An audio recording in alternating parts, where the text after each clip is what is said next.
Hello everyone, this is Charlie Gonzalez. Welcome to Al Borregazo. Thank you for watching this video, guys, and sorry to take that long. So here we go.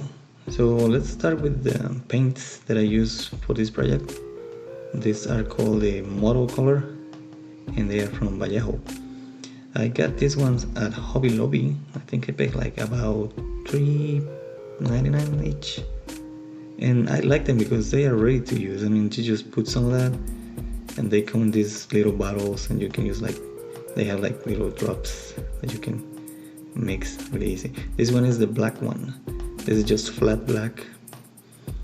That's the one that I use for. And I also use the silver one. Yeah, this one has to get a little bit of a sparkles in the model. Yeah, it doesn't gonna show too much of the silver on it. It's just when the light is hitting it directly. And this one here is called the whole red. The whole red. This one is a very useful one. I do the rust effect with this one, and it's really easy to make them pop with this color. So to get to this color for the frame, I use a combination of these three. But I also want to show you the tools I use.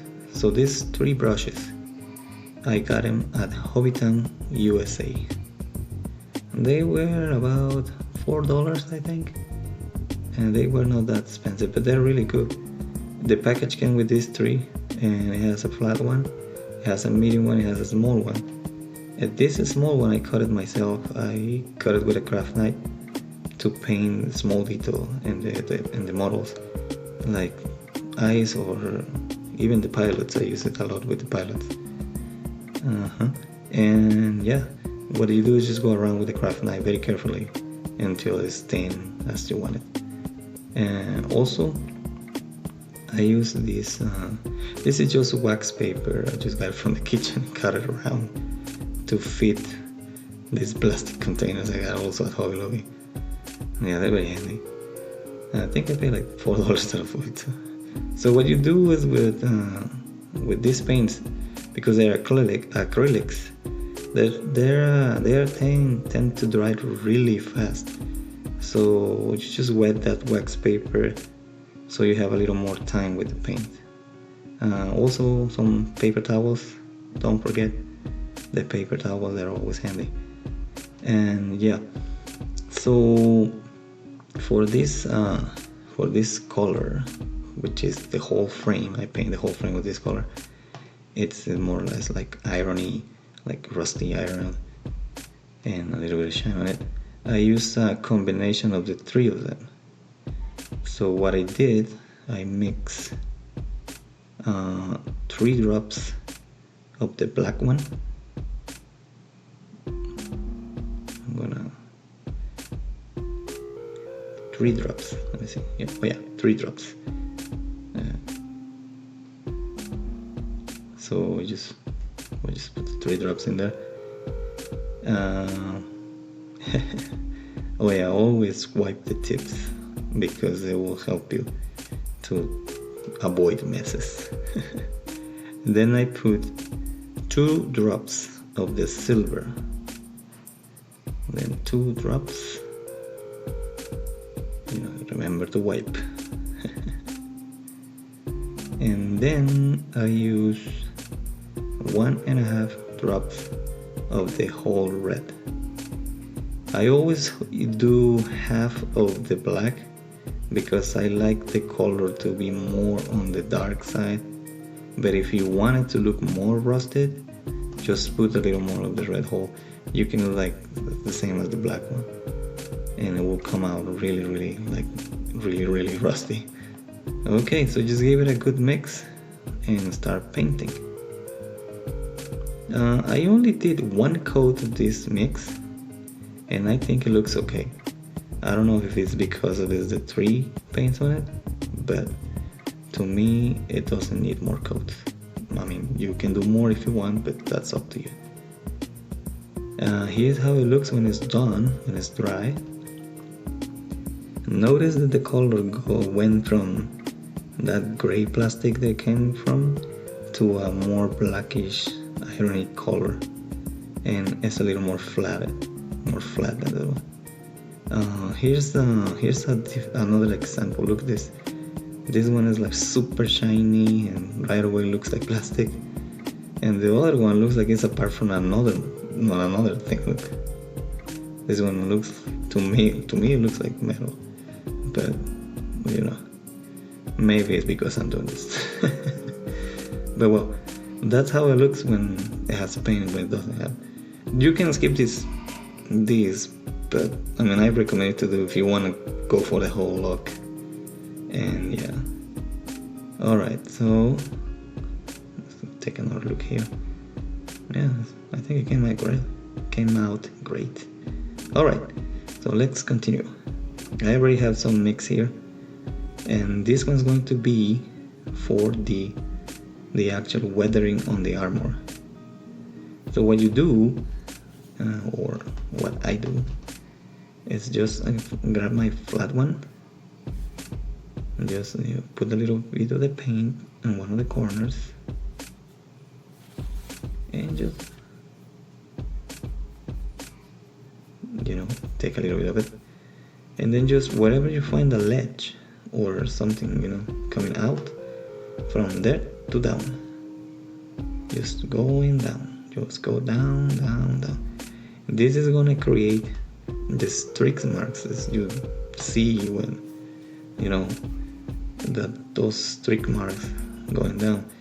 Here in the bottom, in the feet of the model, you can always go heavy.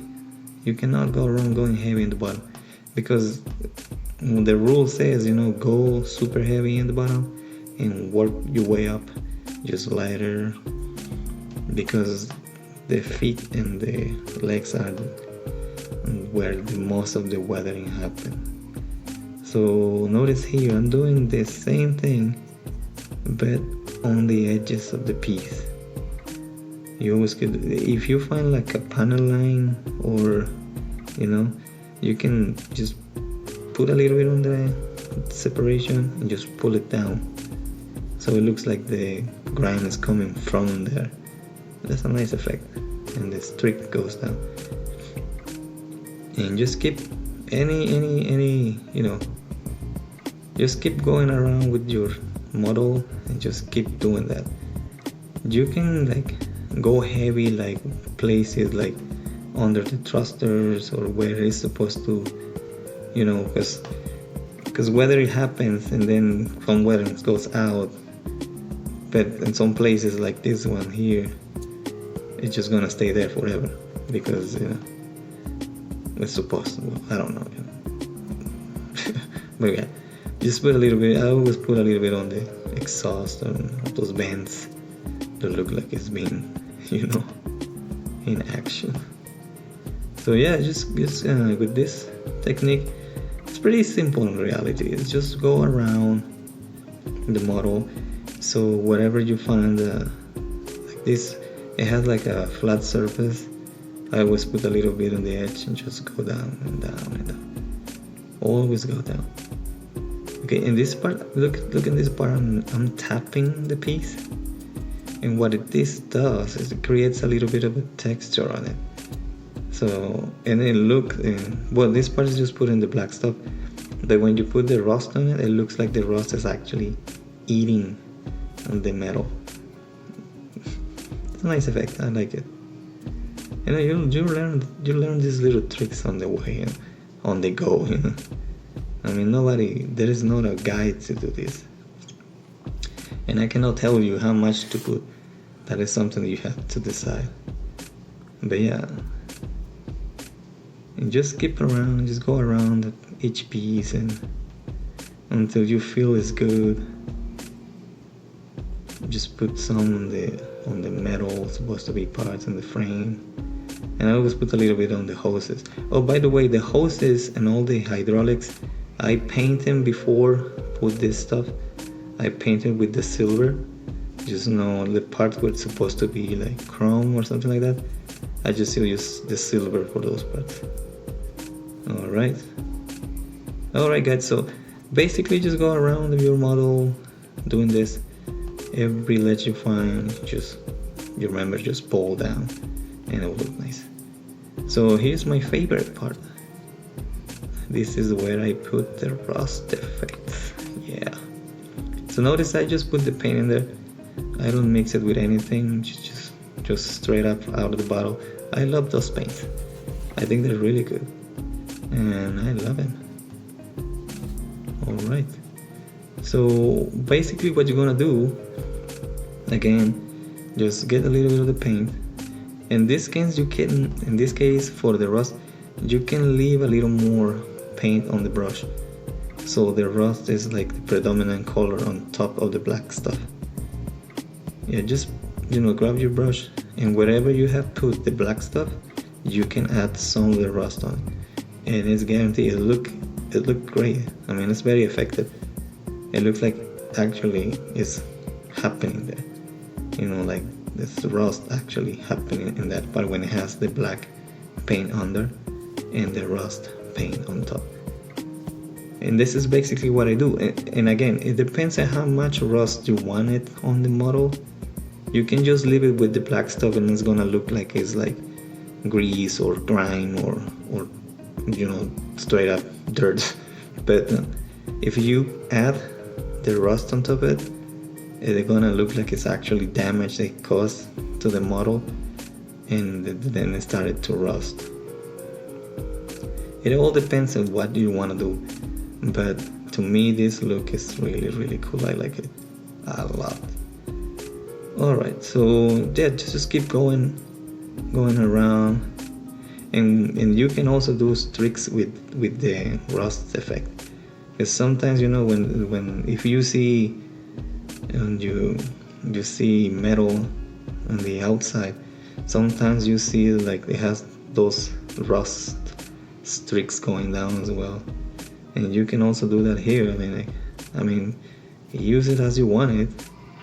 Just try to be between the parameters of where is something believable. I'm not saying this is the only way to do it, but I mean I like it. I like how it comes out, and I think I'm gonna keep doing this. And yeah, basically just that's what you do. I mean, like, see, I'm doing a little streak here because yeah, why not, right? All right. So yeah, about this process, I mean, it's not a way to tell you do because I can tell you do exactly this and it's gonna come out like this, because even when I am doing the things, sometimes I have an image of what I want it to look like, but it turns out in another way. But the most of the time it comes out wonderful. I mean, just apply these techniques and it will be fine. Well, here you can see I'm doing a little bit of the rust on this neck part of it. I don't know what it looks like. This little thing that has like around the neck. But yeah, and always going down. Streak down, streak down, streak down. Yeah. Okay. I like this part. Yeah. Alright, so let's pass this. Let me show you a little bit of the head of this model. So in the head, you have to be careful with the head, because if you put too much of it, it's gonna look off.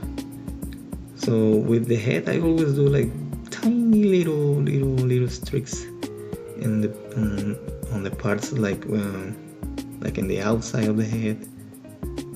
Sometimes I add a little bit of a character, like close to the eye or something, like like a bullet, just shoot the guy in the eye or something. But not too much. Not too much on the head. And yeah, just keep going a little bit around the head. And you remember, I mean, this kind of stuff is like, it's very subjective. I mean, for some people it's gonna be too much, for some people it's gonna be too little. But I always say, if this is good to you, I think it's good. I mean, if you like it, it's done. I mean, always, and also remember, this is like a practice. It's like a attempt and fail until you get it. And one thing I like about the acrylics is it's very easy to take off. And one thing I don't do, I don't put like flat coats or shiny coats on top of them, because I like to be able to take all these things if I want to. I mean, you can do that if you want to protect whatever you have done in your model, but I just don't do it because sometimes if I decide to take it off all off, I want to be able to do it if I want to do a different thing with it, you know. But well, here it is, the head, how I finished it. I think it looked great. I think it came out nice. Let me see if I can focus the camera a little bit so you can see it. Look at that Barbatos. Man, Barbatos Lupus is my favorite. I think it looks like an animal, not like, you know. Well, here's some pictures of how it looks close. Yeah. Look at this. Well, I think I already posted these pictures on the group, but you know, why not? And yeah. And well, this is pretty much the whole thing, guys. So, I mean, as I tell you, I cannot tell you exactly what to do, but I can give you a guide and at least try something new. And if you try, you're gonna find that you're gonna do great things. And one day you're gonna do better weathering than the picture in the box, for sure, if you keep trying. And don't be scared to do it, because I know at the beginning I was scared to do it too, but then I just started and it came out great. I mean, and again, if I want just to take it off, I will just take it off and start again until I'm satisfied with it. Well, guys, thank you so much for watching the video, and sorry to take that long, but well, you know what. And here's a little bit of the video. I think I did not post any video with the rust on it. Here we go. Enjoy, guys, and thank you again. And if you have any comments or suggestions, please feel free to put it in there. Thank you so much again. This was Charlie Gonzalez, and you're watching El Borrregazo. Oh, by the way, I have a YouTube channel. If you want to see my goofy stuff in there. Alright, guys. Thanks so much for watching. And I think I'm going to be doing videos in the next projects I'm going to do. I think the next one is going to be my RG Wing Gundam. The first Gundam I ever did. Alright, guys. Thanks so much. Take care, and I see you in the next one.